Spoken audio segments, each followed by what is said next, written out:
Ngarang Imphal East Women Police na formal arrest tawduna fakiba CHAHI NOURIBI NUPI MACHA AMABU NAMDUNA NUPI OIBI EKAI KHUMNABA MANGHANBADA CHENNABA ni haiba mioi adu ngasi Special Judge Pokso Imphal East na remand lauthaduna jail da numitara mangani Khagembam Sanjoy Leishangthem Khomei Uripoki Cheirak Piragani hanadagi ngaduna leiramba khoisaunaraba miyamna irang horakhi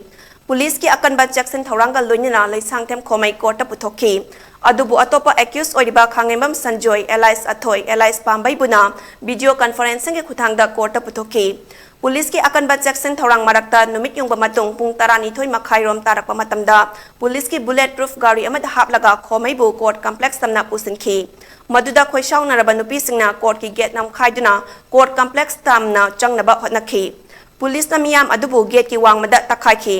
Court na Khomei bu numitara mangani gi remand pikraba matung mafam adutagi police na pukhina bhotnabada su chawnam uknaba thokhi